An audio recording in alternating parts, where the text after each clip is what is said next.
The human entered. Even the alien princess couldn't hold her crown. The hall of the celestial tribunal was older than most stars still burning in the galaxy.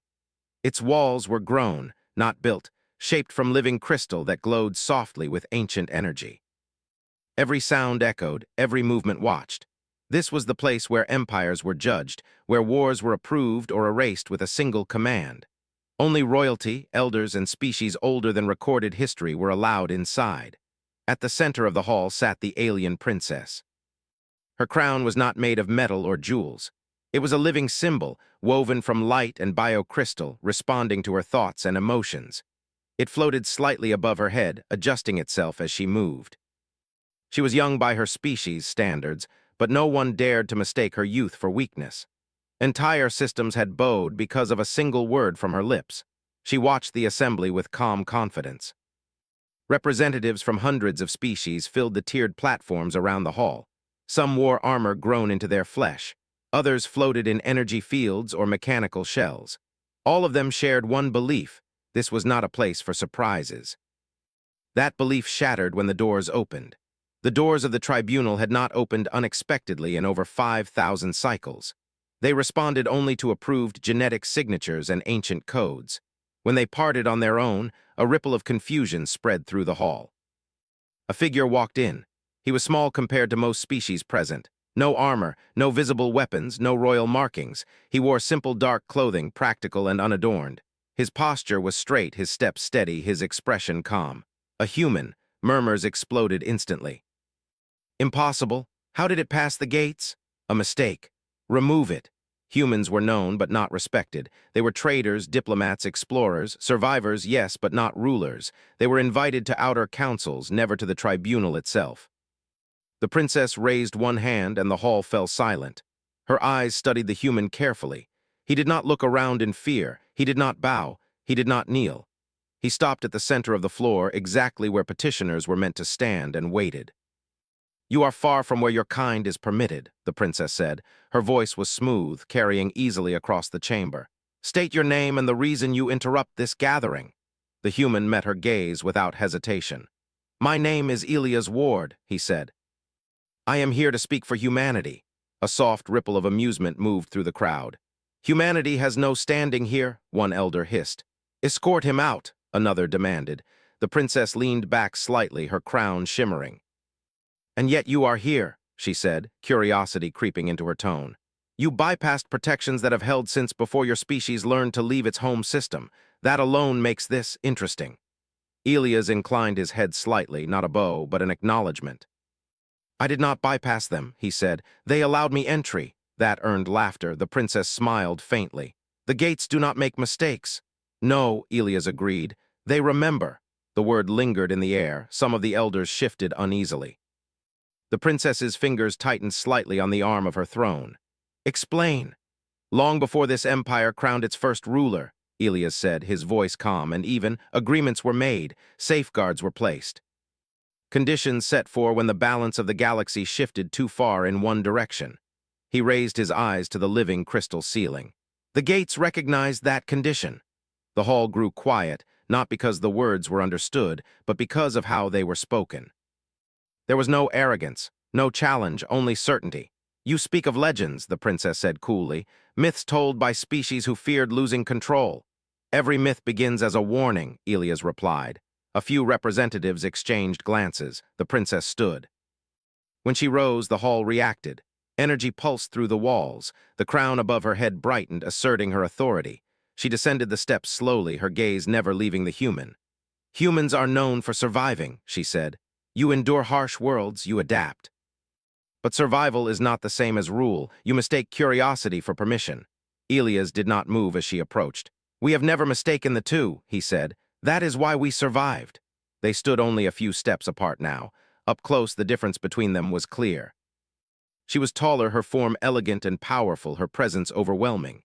He was human in every way, scarred hands, tired eyes, signs of long responsibility carried quietly. "You risk much by standing here," the princess said. "If I order your removal, your species will suffer consequences." "Humanity understands consequences," Elias said softly. "We live because we learned to plan for them." That was when the first sign appeared. A low hum vibrated through the floor, faint, almost unnoticed. One of the elder machines flickered, its ancient display shifting symbols without command. An advisor leaned toward the princess and whispered urgently. She did not turn her head, but her jaw tightened. "You claim the gates remember," she said. "Remember what?" Elias took a slow breath. "They remember who helped build the foundations they stand on." Silence fell like a weight. A few ancient species stirred, their attention sharpened. These were beings who remembered the early chaos, the wars that nearly tore the galaxy apart. "Humans were not present then," an elder protested. "No," Elias agreed. "We were not present as we are now." He reached into his coat slowly. Several guards reacted, weapons shifting, but the princess lifted her hand again. Elias withdrew a small object and placed it gently on the floor. It was simple, metallic, worn with age. "This is a key," he said. "Not a weapon, not a threat." The object pulsed once. The hall responded. Lines of light awakened along the walls, symbols long dormant flaring to life. Gasps echoed as systems thought abandoned came online. The princess stepped back despite herself. "What have you done?" she demanded. "Nothing new," Elias said. "Only reminded the tribunal of its oldest rule." "And that is," she asked, "that no crown is absolute." The words struck harder than any weapon. For the first time since taking the throne, the alien princess felt the ground beneath her certainty shift. She looked at the human, really looked at him, and saw not defiance but history standing quietly in front of her. Outside the tribunal, unseen by those within, human fleets remained still, waiting, patient as they had always been. And the galaxy, unknowingly, held its breath. The light patterns across the tribunal walls slowly dimmed, but the tension they left behind did not fade. The ancient systems had awakened only for a moment, just enough to remind everyone that the hall was more than a symbol. It was a machine, a judge, and a witness. The alien princess returned to her throne, but her steps were slower now. The crown floated above her head as before, yet it flickered faintly, reacting to her unsettled thoughts. She sat straight-backed, refusing to show doubt, even as it pressed against her chest like a heavy weight. Elia's ward still stood at the center of the floor. No guards touched him, no elder spoke. The silence stretched until it became uncomfortable. "You have made your point," the princess finally said. "You triggered dormant systems, an impressive trick, but tricks do not change law." Elias nodded once. "Agreed." The response unsettled her more than defiance would have. She expected argument, challenge, or demand. Instead, the human seemed almost patient, as if this moment had been expected. "If you are not here to demand power," she said, "then why are you here at all?" Around them, the representatives leaned forward. Curiosity replaced mockery, fear mixed with interest. "I am here," Elias said, "because the galaxy is approaching a failure point." A low murmur rippled through the hall. "Explain," the princess ordered. "For centuries," Elias said, "this empire has enforced peace through dominance. Systems obey because they fear the consequences of disobedience. That works for a time, but fear accumulates pressure. Pressure always finds release." One of the elder delegates struck the floor with a limb. "You accuse the tribunal of instability." "I describe a pattern," Elias replied calmly. "One humanity knows well." The princess narrowed her eyes. "Humans are not known for galactic stability. Your history is filled with internal conflict." "Yes," Elias said, "and that is why we recognize the signs." He turned slowly, letting his gaze sweep across the gathered species. "Every empire believes it is eternal. Every empire eventually learns it is not." The words settled deeply. The princess rose again, but this time she did not approach him. "You speak as if you stand outside consequence." "I speak as someone who learned to survive consequence," Elias said. She hesitated, then gestured. "Continue." "Humanity was once divided," Elias said. "We fought over land, belief, resources.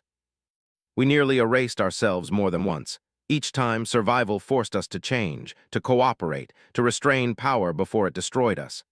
"And you think the galaxy needs human lessons?" An advisor sneered. "I think the galaxy is already repeating our mistakes," Elias said. A sudden interruption cut through the chamber. A data crystal floating near one of the elder species began to flicker violently. Symbols scrolled without command. The elder recoiled in shock. "What is happening?" the princess demanded. The elder's voice trembled. "Independent system audits, they are activating on their own."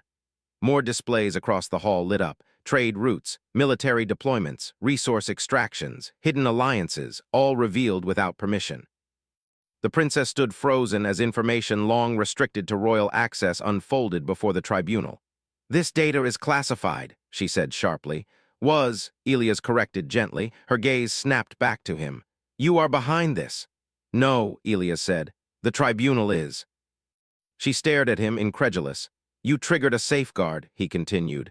"One designed to activate when centralized power exceeds sustainable thresholds." The elders erupted in argument. "This cannot be allowed. Shut it down. Who authorized this?" The princess raised both hands, forcing silence. Her breathing was steady, but her mind raced. "You said you did not bypass the gates," she said. "You said they allowed you entry." "Yes." "Because of this?" she asked, gesturing at the unfolding chaos. "Because the system recognizes humanity as a stabilizing variable," Elias said.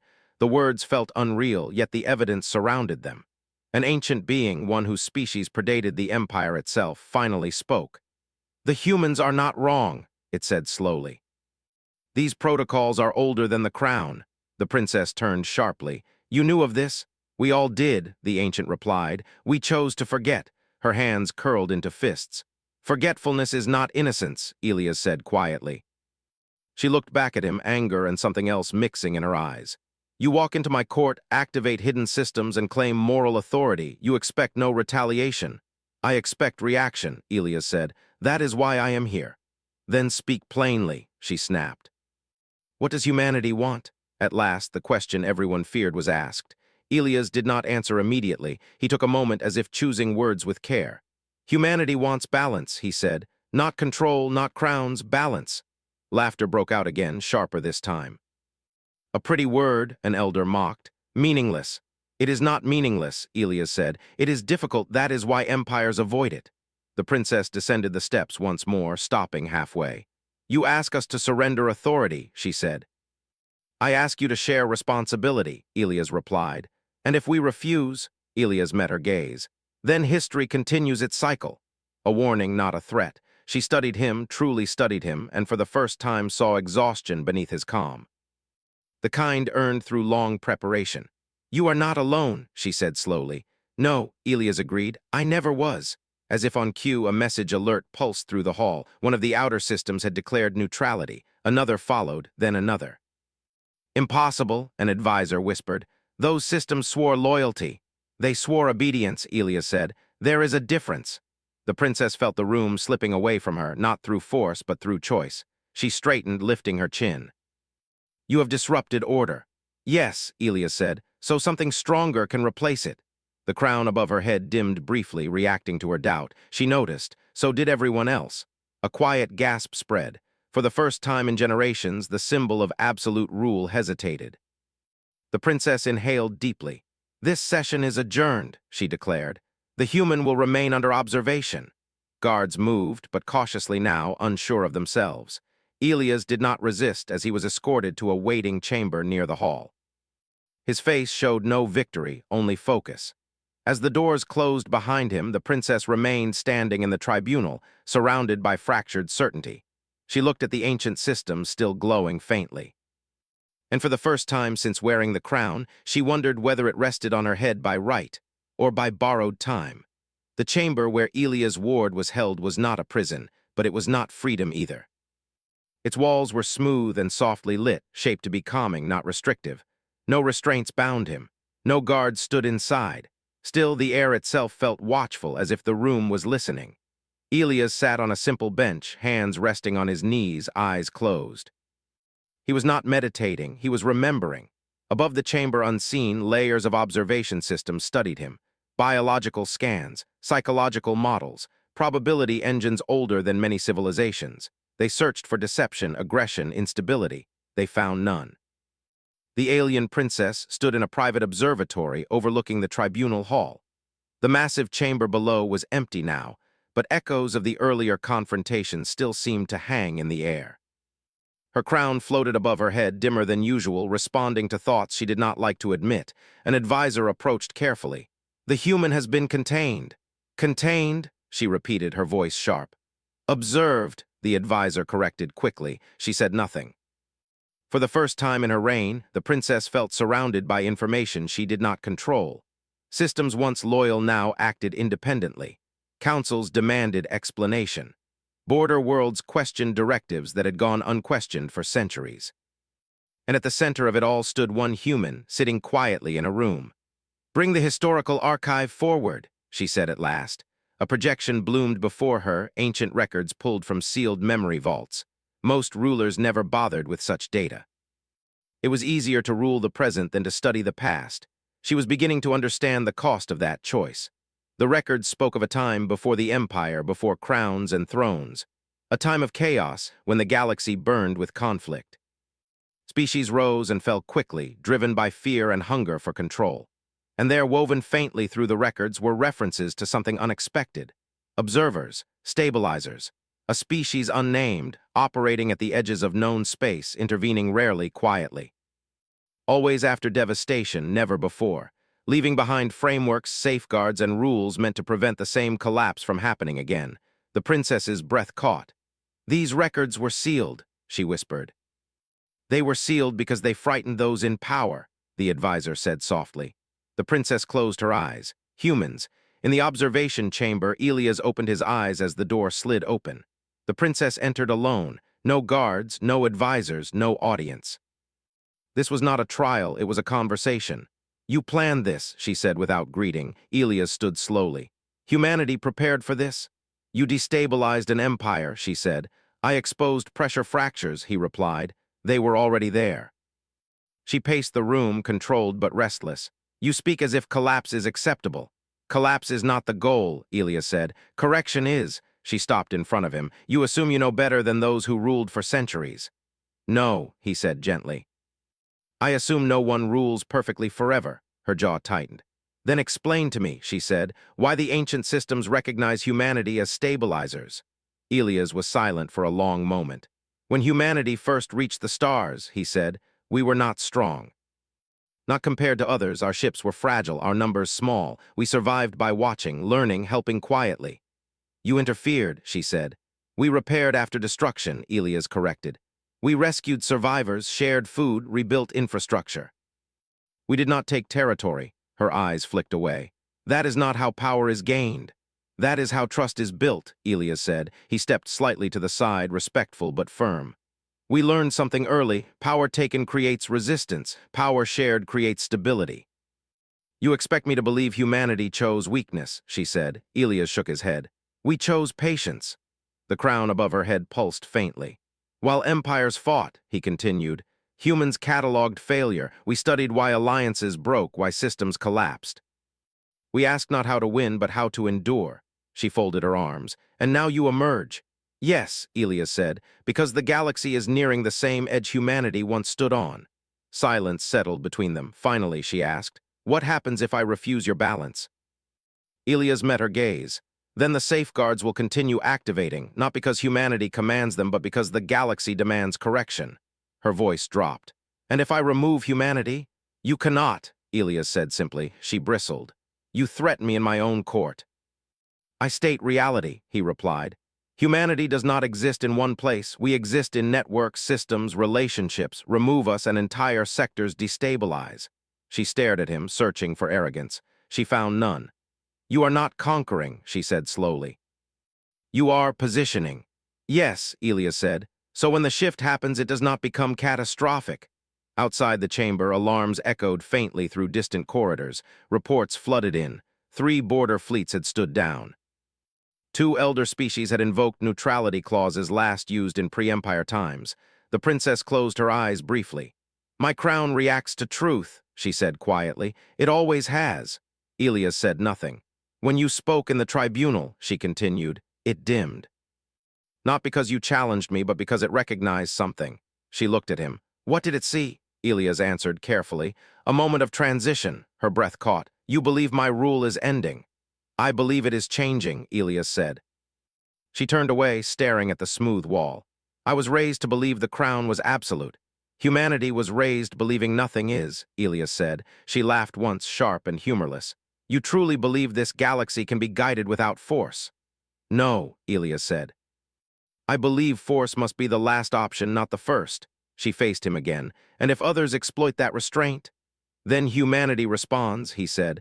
There was something in his voice then, not anger, not pride, resolve, she felt it. You hide your strength, she said. We learned that visible strength invites fear, Elias replied. Fear escalates conflict. The alarms outside faded, replaced by urgent whispers, fast-moving decisions. An advisor's voice came through the chamber system. Princess, the ancient council requests your presence. She hesitated, then nodded. I will come. She looked back at Elias. You will remain here. Of course, he said. She paused at the door. If I walk into that chamber and choose cooperation, what becomes of me? Elias answered without hesitation. You remain who you are. But no longer alone. Her crown glowed softly at those words. She left. Elias sat again on the bench, exhaling slowly. Elsewhere in the galaxy, human diplomats waited, human engineers monitored systems, human fleets remained still, not advancing, not retreating, waiting. The galaxy was learning something new about humanity. They did not rush history. They prepared for it. The ancient council chamber was smaller than the tribunal hall, but it carried a heavier weight. Its walls were dark, layered with inscriptions carved by hands long turned to dust. Only the oldest species were allowed here, those whose memories stretched back before empires and crowns. The alien princess entered alone. As she stepped inside, the doors sealed behind her with a low sound that echoed like a final decision. The elders were already waiting. Some were physical beings, others projections sustained by ancient technology. All of them watched her in silence. Her crown floated above her head, glowing softly, neither bright nor dim, balanced, waiting. You have brought instability into the heart of the empire, one elder said at last. I uncovered it, the princess replied. Her voice was steady, though her heart was not. Through a human, another elder added, its tone sharp. A species never meant to stand at the center of galactic order. The princess lifted her chin. They already do, we simply chose not to see it. Murmurs spread through the chamber. You speak as if humanity has replaced us, an elder said. No, she answered, they have exposed us. Silence followed. One of the oldest beings shifted forward, its form shimmering faintly. The stabilizers were never meant to rule, it said. Only to intervene when imbalance became dangerous. And what do you call this moment? The princess asked. The elder did not answer immediately. Outside the council chamber, the galaxy was changing. Trade routes once controlled by imperial decree began operating independently. Systems that had relied on fear-based protection opened dialogue channels with neighbors they had been forbidden to contact. Long-suppressed disputes were paused, not escalated, as if the entire galaxy sensed that escalation was no longer the safest choice. Humanity did not announce itself. Human ships did not advance. Human fleets stayed exactly where they were. That restraint confused many. In the observation chamber, Elias Ward stood near the transparent wall, watching the faint movement of stars beyond. He had received no updates, no confirmation. He did not need them. He trusted the process humanity had learned the hard way. Time passed differently in moments like these. Every decision echoed outward, touching lives that would never know the names of those who chose their future. The princess returned hours later. Her posture was straight, but the weight on her shoulders was visible now. She dismissed the guards at the door with a gesture and stepped inside alone. They will not remove you, she said without preamble. Elias turned to face her. That is progress. They will not remove me either, she continued. Not yet. She paced slowly, controlled but intense. The elders are divided, some fear collapse, others fear change more. And you, Elias asked. She stopped. I fear pretending nothing has changed. She looked at him sharply. The council proposes a trial period, shared oversight. Limited decentralization, Elias nodded. A beginning.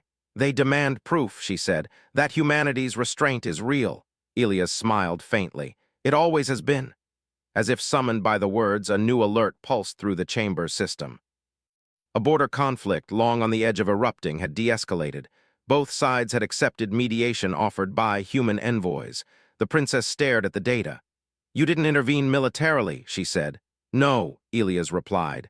We listened first, she exhaled slowly. In the following cycles, the galaxy watched closely. Where the Empire once sent fleets, it now sent negotiators. Where punishment had been swift and overwhelming, it became measured and rare. The crown still existed, but it no longer burned as a symbol of unquestioned dominance. It glowed as a signal of responsibility. Some resisted. A coalition of ambitious warlords attempted to test the new balance. They gathered ships, confident that restraint meant weakness. They were wrong. Human fleets did not strike first. They appeared everywhere at once. Not with overwhelming force, but with perfect positioning. Supply lines disrupted without destruction. Communications isolated without silencing voices. The warlords found themselves surrounded, not by enemies, but by consequences they had not predicted. No worlds burned. No populations suffered. The conflict ended quietly, efficiently. The message was clear. Restraint did not mean helplessness. It meant control. The princess watched the reports in silence, her crown glowing steadily. "They never crossed the line," she said softly. "No," Elias agreed. "We learned long ago where that line leads." The elders could no longer deny it. Humanity was not taking the crown. Humanity was redefining what the crown meant. Public addresses followed, careful and measured. The princess spoke not of surrender, but of evolution, of a galaxy too complex to be ruled by fear alone, of shared survival. Some cheered, some whispered, some prepared for a future they no longer fully understood. Elias returned to the tribunal hall one final time during this phase. This time he was not alone. Representatives from multiple species stood beside him, not as subordinates but as partners. The princess took her seat on the throne. For a moment she hesitated. Then she removed the crown. Gasps echoed through the hall. She held it in her hands, studying it not as a symbol but as a tool. Slowly, deliberately, she placed it back on her head. It settled differently now, lighter, balanced. "I remain," she said to the assembly, "not as the galaxy's ruler but as its steward." The words rippled outward, carried across systems and stars. Elias watched quietly. This was the moment humanity always waited for, not victory, acceptance. Outside, human fleets adjusted their formations, not forward, not backward, but integrated, woven into the defensive and cooperative structures of the wider galaxy. The princess looked toward Elias. "You have changed everything." He shook his head. "You did," she almost smiled. The galaxy had not fallen. It had shifted.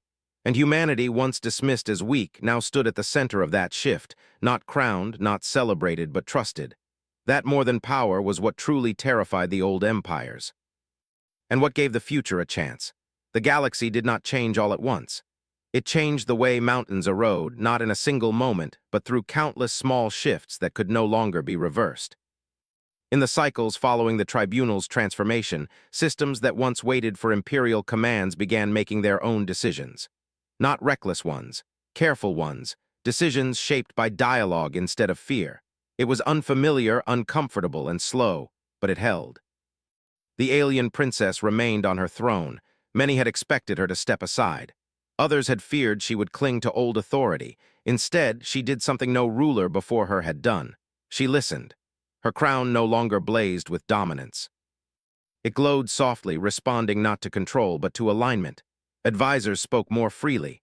Councils argued openly. Even dissent was allowed, measured instead of crushed.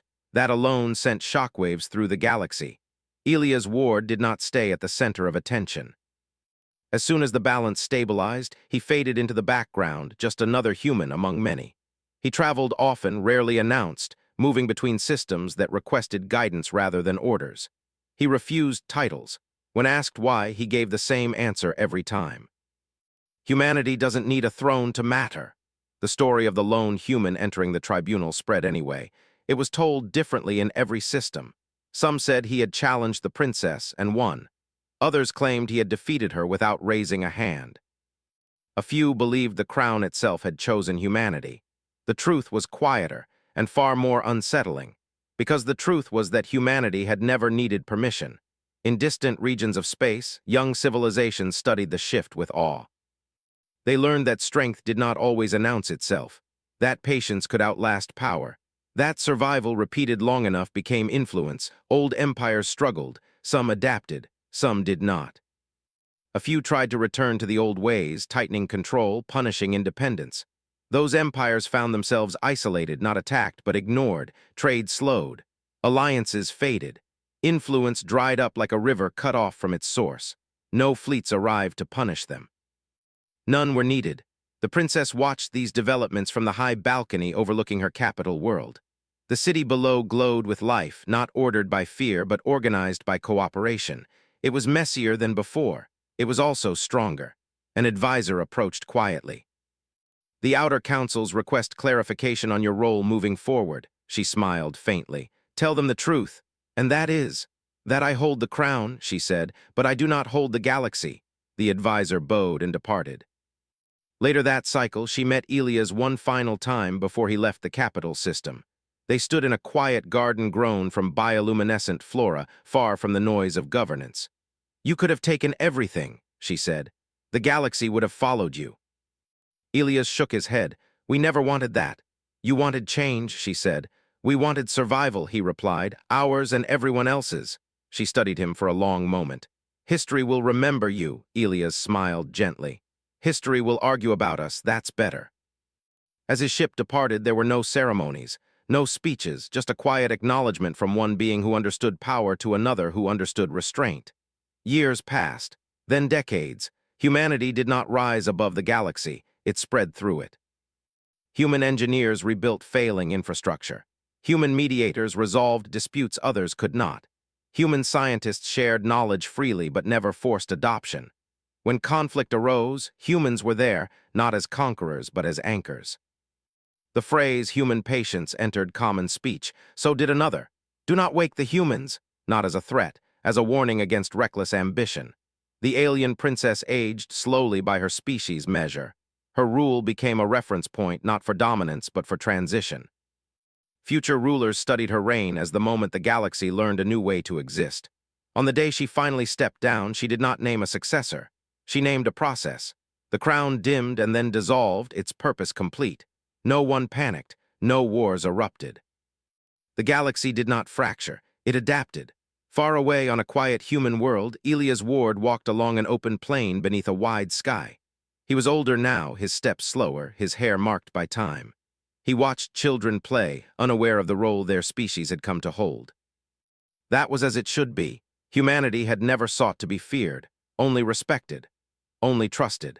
The galaxy still told stories about that first day, the moment a human entered the tribunal and even the alien princess could not hold her crown the same way again. They told it as a warning, they told it as a legend, but humanity remembered it as something simpler. The day the galaxy finally listened, and because of that it endured.